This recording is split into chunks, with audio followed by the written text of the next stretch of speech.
자, 오늘 우리가 함께 들여다볼 이야기는 장 지글러의 책 왜 세계의 절반은 굶주리는가입니다. 이 책은 아주 충격적인 한 문장으로 시작하는데요. 바로 우리가 애써 외면해 왔을지도 모르는 진실에 대한 이야기입니다. 바로 이겁니다. 굶주림으로 죽어가는 아이는 살해당한 아이다. 이게 무슨 뜻일까요?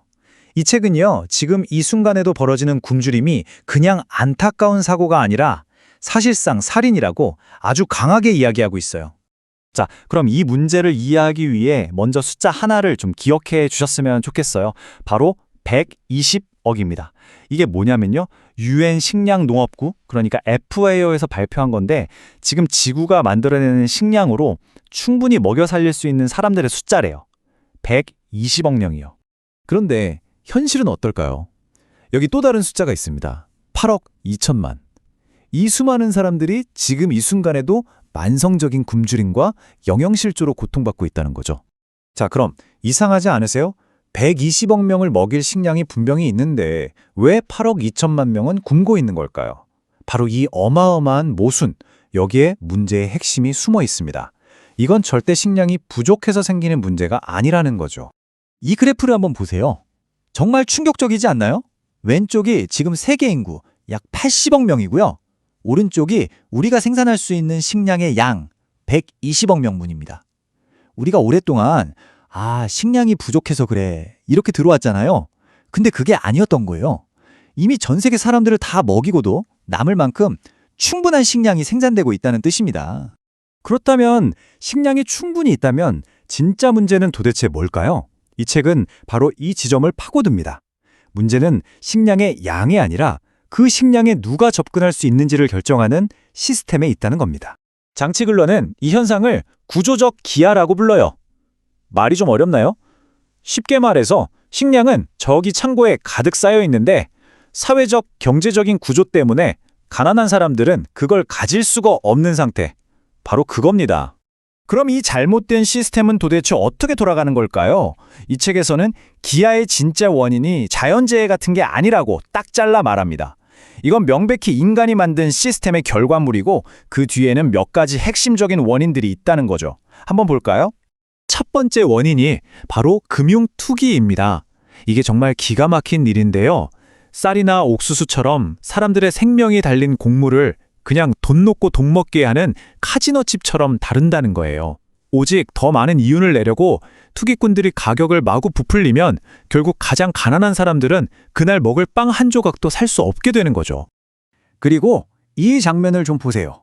이게 바로 바이오 연료의 현실인데 같은 양의 옥수수로 한쪽은 자동차 연료 탱크는 한번 채울 수 있고 다른 한쪽은 한 아이가 1년 동안 먹을 수 있는 식량이 된대요.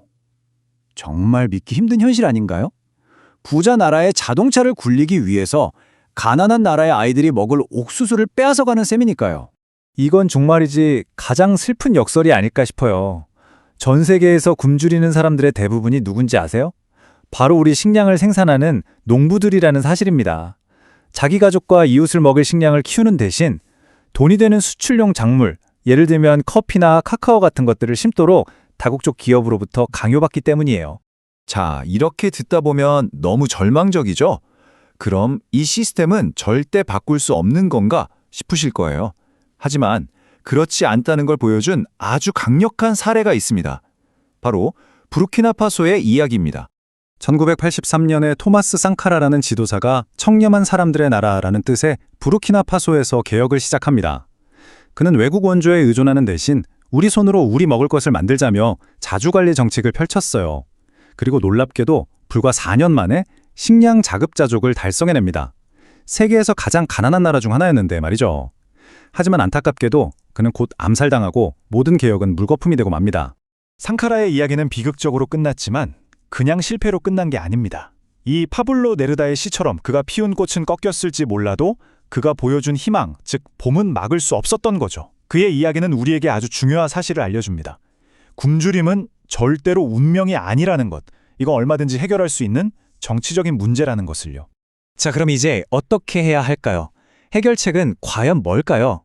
지글러는 그 답이 서서히 변화하는 공공의식에 있다고 말합니다. 거창한 게 아니에요. 바로 우리 평범한 사람들이 이 시스템이 뭔가 잘못됐고 불공정하다는 걸 깨닫고 목소리를 내는 것. 거기서부터 모든 변화가 시작된다는 겁니다. 결국 우리 각자의 역할이 있다는 뜻인데요. 첫째, 굶주림이 그냥 어쩔 수 없는 일이 아니라 사람이 만든 문제라는 걸 인정하는 것. 둘째, 우리가 마트에서 물건 하나를 살 때 그 돈이 어떤 금융시장과 무역 시스템을 거쳐가는지 이해하려고 노력하는 것. 그리고 공정무역 제품을 소비하거나 이 문제를 해결하라고 정치인들에게 적극적으로 요구하는 것. 이 모든 작은 행동들이 모여서 거대한 시스템의 균열을 낼 수 있다는 거죠. 결론은 이겁니다. 기아는 숙명이 아닙니다. 우리가 만든 이 글로벌 시스템의 결과물일 뿐이죠. 그렇다면 이 시스템을 바꿀 수 있는 것도 바로 우리입니다. 이 책이 우리에게 던지는 마지막 질문은 바로 이것입니다. 자, 이제 우리는 무엇을 선택하시겠습니까?